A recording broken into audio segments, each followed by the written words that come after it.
नमस्कार दोस्तों। आज हम पॉलिटिकल साइंस के अंदर टॉपिक डिस्कस करेंगे राज्य पुनर्गठन अधिनियम, इसको इंग्लिश के अंदर बोलते हैं स्टेट रीऑर्गेनाइजेशन एक्ट। तो देखो नाम के अंदर ही क्लियर है भाई, राज्य पुनर्गठन अधिनियम का मतलब क्या है भाई। राज्य मीन्स कोई भी स्टेट, हमारा कोई भी राज्य है उसको पुनर्गठन करना है, मतलब उस राज्य को तोड़कर कोई नया राज्य बनाना है, उसकी सीमा के अंदर, बाउंड्री के अंदर अगर हम कुछ चेंज करना है, ठीक है, तो कोई भी नया जो राज्य बनता है ना, वो किस कानून से बनता है। अधिनियम का मतलब क्या होता है, कानून। और वो कानून कौन सा है बच्चों, राज्य पुनर्गठन अधिनियम 1956, ठीक है। ये इसके लास्ट के अंदर ना मैंने 1956 लिख रखा है। 1956 का मतलब क्या है कि ये जो कानून आया था ना, ये जो अधिनियम में आया था, किसी भी राज्य से हम नया राज्य जब बनाते हैं, ये कानून 1956 के अंदर आया था, ठीक है। इसलिए इसके लास्ट के अंदर 1956 लिखा होता है। तो यहाँ से ना 1 नवंबर इस कानून के द्वारा 1 नवंबर 1956 को 1 नवंबर 1956 को 14 राज्य बच्चों, 14 राज्य और प्लस में 6 केंद्र शासित प्रदेश, 6 यूटी, ठीक है, 6 केंद्र शासित प्रदेश का गठन हुआ था, ठीक है।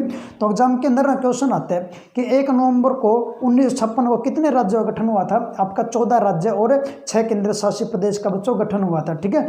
तो ये जो 14 राज्य और 6 केंद्र शासित प्रदेश कैसे बने इस कानून के द्वारा, और ये कानून बना कैसे, इसकी पूरी प्रक्रिया क्या है, वो इस चैप्टर के अंदर आज हम डिस्कस करेंगे, ठीक है। तो आज का जो हमारी जो ये लेक्चर है, आज का जो हमारा जो वीडियो है, इसके अंदर हमें यही देखना है कि ये जो कानून है राज्य पुनर्गठन अधिनियम 1956 है, ये कानून कैसे बना था, इसके बनने के पीछे प्रक्रिया क्या है पूरी, ठीक है। जो आयोग बनाया गया था, फजल अली आयोग बनाया था, वो कैसे बना था, ठीक है। हम पूरी की पूरी प्रक्रिया डिस्कस करेंगे।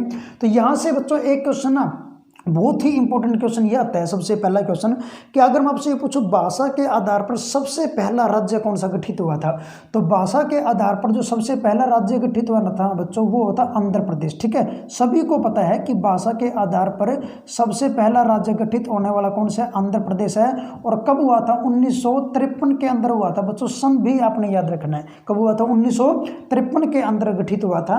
तो भाषा के आधार पर सबसे पहला राज्य की डेट 1953 है, बट कानून कब आया था, 1956 के अंदर आया था। तो आपके दिमाग में ये बात आनी चाहिए, कानून तो 56 के अंदर आया, बट राज्य पहले गठित हो गया 1953 के अंदर ही गठित हो गया था, और अनुसूरी 1953 ही आता है, ठीक है।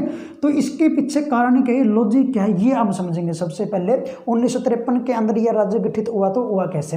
तो इसके पीछे स्टोरी ये है बच्चों, जैसे हमारा जो भारत था, दक्षिण भारत, पहले भारत के जो नीचे वाला हिस्सा जो था दक्षिण भारत, आप देखोगे ऐसे, तो हमारे दक्षिण भारत के अंदर ऐसे, यहाँ पे आपका दक्षिण भारत के अंदर यहाँ पे पहले ना मद्रास हुआ करता था बच्चों, इस साइड में, यहाँ पे जो ना यहाँ पे मद्रास हुआ करता था। जो मद्रास आज क्या है, यहाँ पे इसका ऊपर वाला हिस्सा को हम आज आंध्र प्रदेश बोलते हैं, आंध्र प्रदेश है यहाँ पे। और नीचे वाला जो हिस्सा ये क्या है, इसको बोलते हैं तमिलनाडु, ठीक है। तो नीचे वाला हिस्सा तमिलनाडु है आज हमारे पास में, और ऊपर वाला हिस्सा क्या बच्चों, आंध्र प्रदेश है। पहले ये पूरा कंप्लीट मद्रास हुआ करता था, ठीक है। तो पहले मद्रास हुआ करता था, तो यहाँ पे क्या था, मद्रास के अंदर, इस मद्रास के अंदर, इस ऊपर वाले हिस्से के अंदर यहाँ पे आंध्रा भाषा बोलते थे, ठीक है, आंध्रा भाषा। और यहाँ पे नीचे वाले हिस्से के अंदर यहाँ पे बोलते थे तेलुगु भाषा, ठीक है। यहाँ पे तेलुगु भाषा नीचे वाले हिस्से के अंदर, और ऊपर वाले हिस्से के अंदर क्या बोलते हैं बच्चों, आंध्रा भाषा बोलते थे, ठीक है। तो आंध्रा भाषा और नीचे वाले में तेलुगु भाषा, दोनों ही मिक्स लोग रहते थे यहाँ पे। तो आंध्र भाषा बोलने वाले और तेलुगु बोलने वालों को, तेलुगु वालों को आंध्रा भाषा समझ नहीं आती थी, आंध्रा वालों को तेलुगु भाषा समझ नहीं आती थी। तो यहाँ से डिमांड उठनी शुरू हो गई थी कि हमारा जो आंध्र भाषा बोलते हैं, आंध्र भाषा जो बोलते हैं, उसका एक अलग से राज्य बना दो, और जो तेलुगु भाषा बोलते हैं उनको हमारे से अलग कर दो, ठीक है। तो यहाँ पे आंध्र भाषा के लिए यहाँ पे अलग से राज्य बोल रहे थे कि आंध्र प्रदेश अलग से राज्य बना दो, ठीक है। यहाँ से मेन मांग उठी थी। तो जैसे यहाँ पे मांग उठी थी, उस समय जो कार्यकाल था, उस समय प्रधानमंत्री हुआ करते थे पंडित जवाहरलाल नेहरू, ठीक है, जिनका सबसे बड़ा कार्यकाल, सबसे लंबा कार्यकाल रहा है, ठीक है। तो यहाँ पे आपने ध्यान रखना है, प्रधानमंत्री कौन हुआ करते थे, जो पीएम हुआ करते थे, वो पीएम हुआ करते थे पंडित जवाहरलाल नेहरू, ठीक है, पंडित जवाहरलाल नेहरू, ठीक है। तो पंडित जवाहरलाल नेहरू का कार्यकाल था उस समय। तो यहाँ से जब मांग उठी, तो पंडित जवाहरलाल नेहरू ने साफ मना कर दिया कि यहाँ पे ना ऐसा हम नहीं कर सकते। राज्यों को अगर भाषा के आधार पर अलग अलग तोड़ेंगे, तो इससे हमारा जो भारत है वो एक नहीं लगेगा, मतलब भारत टूटने लग जाएगा, ठीक है। उनकी सोच ये थी। तो जैसे हमारे पास में उन्होंने तो मना कर दिया, तो यहाँ के लोगों ने यहाँ पे हिंसा करनी शुरू कर दी, आपस में आतंकवाद का बढ़ावा हो गया, ठीक है, दंगा फसाद करने शुरू हो गए, ठीक है। तो ऐसे होने होने लग गया। और यहाँ के आंध्र प्रदेश के यहाँ पे आंध्र प्रदेश का यहाँ पे ऊपर वाले हिस्से का यहाँ का एक नेता हुआ करता था। उस नेता का नाम है आपका पेट्टू श्री रामुलू। ठीक है, उस नेता का नाम है बच्चों क्या, पेट्टू श्री रामुलू। ये नाम आपने याद रखना है, पेट्टू श्री रामुलू। ठीक है, तो पेट्टू श्री रामुलू ये जो व्यक्ति थे, ये जो नेता थे, ठीक है, ये जो आज प्रेजेंट के अंदर हमारे पास में आंध्र प्रदेश है, पहले मद्रास के ऊपरी हिस्से के अंदर आंध्र भाषा बोलने वाले व्यक्ति थे ये। तो इसने क्या किया, अनशन करना शुरू कर दिया। इस व्यक्ति ने अनशन शुरू किया। और अनशन कब शुरू किया था, डेट थी बच्चों आपके 1952 के अंदर। ठीक है, 1952 के अंदर इन्होंने अनशन शुरू कर दिया था। और जैसे अनशन का मतलब भूख हड़ताल इन्होंने शुरू कर दी थी। और जैसे ही इन्होंने भूख हड़ताल शुरू करी तो 56वें दिन बच्चों, कौन से दिन, 56वें दिन इसकी मृत्यु हो गई थी। ठीक है, 56वें दिन क्या हो गई थी, इसकी मृत्यु हो गई थी। तो एग्जाम के अंदर क्वेश्चन आता है, नेता का नाम पूछते हैं और नेता का नाम क्या है, पेट्टू श्री रामुलू। ठीक है, तो यहाँ पे जब उनके अनशन किया था, कब किया था, 1952 के अंदर। और कितने दिन तक इसका अनशन चला, 56 दिन के अंदर चला था। 56वें दिन इसकी मौत हो गई थी। ठीक है, ये आपने 56 दिन याद रखना, वेरी वेरी इंपॉर्टेंट पॉइंट। तो जैसे ही बच्चों यहाँ पे 56वें दिन इसकी मौत होगी तो यहाँ पे दंगा फसाद फिर और बढ़ गया, बहुत ज़्यादा दंगा फसाद पड़ गया। तो बढ़ने के बाद में फिर यहाँ पे पंडित जवाहरलाल नेहरू ने ये सोचा, ये तो दंगा बहुत ज़्यादा बढ़ गया, अब इसको तो अलग से राज्य बनाना ही पड़ेगा। तो पंडित जवाहरलाल नेहरू ने क्या किया, आनन फानन के अंदर यहाँ पे इनको एक अलग राज्य दे दिया बना के, भाई यहाँ पे मद्रास का जो ऊपर वाला हिस्सा है उसको अलग से एक राज्य बना देंगे, कौन सा, आंध्र प्रदेश।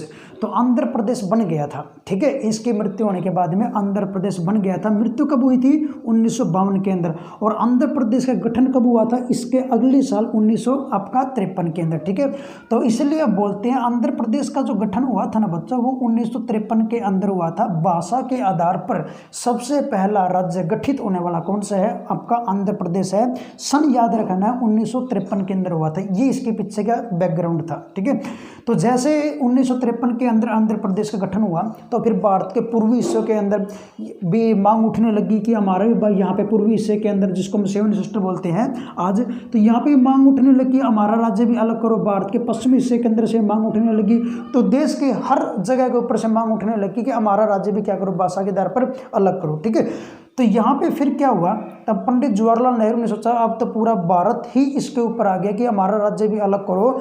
तो फिर पंडित जवाहरलाल नेहरू ने एक कमीशन बिठाया, एक आयोग बिठाया, और यहाँ पे उस आयोग का नाम है राज्य पुनर्गठन आयोग। ठीक है, एक राज्य का आपका आयोग का गठन किया गया और उस आयोग का नाम क्या है बच्चों, राज्य पुनर्गठन आयोग। ठीक है, तो राज्य पुनर्गठन आयोग बिठाया गया। ठीक है, और ये किसने बिठाया, पंडित जवाहरलाल नेहरू ने। तो इस राज्य पुनर्गठन आयोग के अंदर 3 सदस्य हुए थे, कहते बच्चे। ठीक है, कितने, 3। तो एग्जाम के अंदर आता है, ये वेरी वेरी इंपॉर्टेंट है भाई। राज्य पुनर्गठन आयोग के अंदर सदस्यों की संख्या कितनी है, 3 है बच्चों। 3 सदस्य हुआ करते थे इसके अंदर। और इस आयोग का जो अध्यक्ष था, उस अध्यक्ष का नाम है फजल अली। ठीक है, उसका नाम क्या है, फजल अली। तो फजल अली यहाँ पे इसका अध्यक्ष था। ठीक है, क्या था बच्चों, अध्यक्ष, इसका चेयरमैन था। तो यहाँ पे ना राज्य पुनर्गठन आयोग के नाम से इसका नाम कम आता है, फजल अली आयोग के नाम से ज़्यादा आता है। ठीक है, तो आप इसको आगे लिख लेना, आपका फजल अली आयोग। ठीक है, समझ गए कैसे आया फजल अली आयोग भाई। इसका जो चेयरमैन जो था, वो जो अध्यक्ष था, वो फजल अली था। ठीक है, और उसके नाम से ही क्या रख दिया फिर, फजल अली आयोग। फजल अली जो थे वो उस समय सुप्रीम कोर्ट के जज हुआ करते थे बच्चों। ठीक है, क्या हुआ करते थे, जज, सुप्रीम कोर्ट के जज हुआ करते थे। तो सुप्रीम कोर्ट का जज यहाँ पे इसका अध्यक्ष था, तो उसके नाम से ही क्या बन गया फिर, फजल अली आयोग बन गया। ठीक है, इसके अंदर 3 सदस्य हुआ करते थे। ये जो फजल अली आयोग है, ये कब बनाया गया, डेट पूछते हैं एग्जाम के अंदर भी, इसका गठन कब हुआ था। ये जो फजल अली आयोग है, इसका गठन कब हुआ था, तो गठन हुआ था बच्चों 1953 के अंदर। डेट याद रखना, 1953 के अंदर इसका गठन हुआ था। ठीक है, जब हमारे पास में आंध्र प्रदेश जब गठित हुआ तो उसी साल ही इस आयोग का गठन कर दिया था, 1953 के अंदर। तो आयोग गठन करने के बाद में इस आयोग का काम क्या था, इस आयोग का काम ये था भी पंडित जवाहरलाल नेहरू को, सरकार को, जो उस समय सरकार पंडित जवाहरलाल नेहरू की थी, सरकार को ये बता दे कि क्या भाषा के आधार पर राज्य का गठन करना सही रहेगा या नहीं रहेगा, सिर्फ इतना काम था। तो इन्होंने अपनी रिपोर्ट बनाई और रिपोर्ट इन्होंने फिर बना के, वो रिपोर्ट कब दी इन्होंने 1956 के अंदर, ठीक है, कब दी बच्चों, 1956 के अंदर। तो रिपोर्ट दी उन्होंने 1956 के अंदर। रिपोर्ट के अंदर इन्होंने ये बताया कि राज्य का आपका अलग से पुनर्गठन करना ठीक है, कोई दिक्कत नहीं है, भाषा के आधार पर कर दो, ठीक है। तो इन्होंने जो अपने रिपोर्ट दी ना वो 1956 के अंदर दी थी बच्चों, ये ध्यान रखना। रिपोर्ट कब दी, 1956 के अंदर, और गठन कब हुआ था इस आयोग का, 1953 के अंदर, ठीक है। तो जैसे ही इन्होंने रिपोर्ट दी 1956 के अंदर, तो फिर पंडित जवाहरलाल नेहरू ने संसद के अंदर ये बिल पास करवा दिया। कौन सा बिल, कि राज्य के आधार पर हम, आपका भाषा के आधार पर हम नया राज्य गठन कर सकते हैं, ठीक है। तो ये बिल पास करवा दिया संसद के अंदर, लोकसभा के अंदर, राज्यसभा के अंदर, और फिर आपकी राष्ट्रपति से परमिशन, ठीक है, राष्ट्रपति की क्या होगी उसके ऊपर सिग्नेचर। तो इन तीनों की सहमति ले ली। लोकसभा के अंदर से प्रोसीजर क्या होता है, 50%, ठीक है, 50% सहमति चाहिए लोकसभा के अंदर जितने भी सदस्य हैं। राज्यसभा के अंदर 50% सहमति चाहिए, और राष्ट्रपति की सिग्नेचर करवा लिए उन्होंने। और जैसे राष्ट्रपति के सिग्नेचर हो गए तो वो क्या हो गया, फिर एक कानून बन गया कि भाषा के आधार पर हम नए राज्य का गठन कर सकते हैं। और वो कानून का नाम क्या है फिर, राज्य पुनर्गठन अधिनियम, स्टेट रीऑर्गेनाइजेशन एक्ट, ठीक है। तो ये जो कानून बना ना बच्चों 1956 के अंदर बना था, इसीलिए इसके लास्ट में मैंने आपको बताया 1956 लिखा होता है, ठीक है। तो इसके पीछे का जो बैकग्राउंड था ये वो बैकग्राउंड था बच्चों, ठीक है। तो हमारा ये कानून बन गया, ठीक है। अब आपको क्लियर हो गया भाई 1953 यहाँ पे जो आया है ये पहले कैसे आया और 1956 लास्ट में कैसे है, इसके पीछे का बैकग्राउंड ये था, ठीक है। तो जैसे हमारे पास में कानून बन गया तो 1 नवंबर 1956 को फिर भारत के अंदर 56 के अंदर ये कानून लागू हो गया। तो 1 नवंबर 1956 को फिर भारत के अंदर 14 राज्य और 6 केंद्र शासित प्रदेश का गठन हुआ था, ठीक है। तो ये इसलिए मैंने पहले लिख दिया था, इसके एक्सप्लेनेशन ये है। तो एग्जाम के अंदर ये क्वेश्चन आता है कि 1 नवंबर 1956 को भारत के अंदर कितने राज्यों का गठन हुआ था, 14 राज्य और 6 केंद्र शासित प्रदेश का गठन हुआ था, ठीक है। आपने ये याद रखना है। तो इसका मैं आपको एक एग्जाम्पल और देता हूँ बच्चों। जैसे आपने सुना होगा पंजाब राज्य हमारा जो अभी अभी एट प्रेजेंट 2021 के अंदर बच्चों 28 राज्य हो गए भारत के अंदर। कितने हो गए हैं, 28 राज्य हो गए हैं। और केंद्र शासित प्रदेश कितने हो गए बच्चों, 8 यूटी, 8 केंद्र शासित प्रदेश और आपके 28 राज्य भारत के अंदर अभी एट प्रेजेंट है, ठीक है। तो यहाँ पे मैं आपको ये बोल रहा हूँ कि जो इन 28 राज्य के अंदर एक राज्य का नाम सुना होगा आपने, पंजाब, ठीक है। कौन सा बच्चों, पंजाब। तो पंजाब राज्य का पहले नाम पंजाब नहीं हुआ करता था, पहले नाम हुआ करता था इसका पेप्सू, ठीक है। क्या हुआ करता था बच्चों, पेप्सू। पेप्सू नाम सभी ने सुना होगा। पेप्सू का मतलब क्या होता है, पी का मतलब बच्चों यहाँ पे पटियाला, ठीक है, क्या यहाँ पे पटियाला, पटियाला एंड ई का मतलब बच्चों east, Patiala and east Punjab, P का मतलब है यहाँ पे Punjab, Patiala and east Punjab state union, ठीक है। स्टेट और यू का मतलब क्या बच्चों, यूनियन। तो Patiala and east Punjab state union, ये पहले पंजाब का ओल्ड नाम हुआ करता था। तो इस यहाँ पे जो इस पेप्सू को फिर यहाँ पे भी क्या डिमांड उठी कि इस पेप्सू को ना यहाँ पे अलग अलग राज्य के अंदर डिवाइड करो, ठीक है। तो हमारे भारत के मैप के अंदर आप देखोगे ना यहाँ से पंजाब था, ठीक है। यहाँ पे पंजाब पहले इतना बड़ा हुआ करता था, यहाँ पे बड़ा पंजाब था, और जो आज कटकर सिर्फ इतना रह गया है, ठीक है। तो इसके पीछे की स्टोरी यही थी बच्चों। जैसे हमारे पास में ये पंजाब यहाँ पे, तो इस पेप्सो को यहाँ पे अलग अलग कर दिया। और अलग अलग कैसे भाई, यहाँ पे ये बोला कि यहाँ पे पंजाब का जो हिस्सा, पंजाब पेप्सू का जो हिस्सा हिमालय के पास में है, ठीक है, जिसके ऊपर हिमालय है, तो उसका नाम क्या कर दो, हिमाचल प्रदेश कर दो, ठीक है। तो यहाँ पे उसके बाद में इस साइड में जो यहाँ पे पेप्सू का जो ऊपर वाला हिस्सा है, यहाँ पे इस साइड वाला, यहाँ वाला आपका पश्चिम वाला हिस्सा, इसको क्या कर दो यहाँ पे पंजाब बना दो। और जो हिस्सा नीचे की तरफ में है, दक्षिण की तरफ में है, उसको क्या बना दो, हरियाणा, HR, ठीक है। और दोनों के बीच में पंजाब और हरियाणा के अंदर एक कॉमन एरिया निकाल लो, जिसको हम क्या बना देंगे, चंडीगढ़ बना देंगे, जो आपकी हरियाणा और पंजाब दोनों के क्या होगी, राजधानी होगी, कॉमन राजधानी होगी।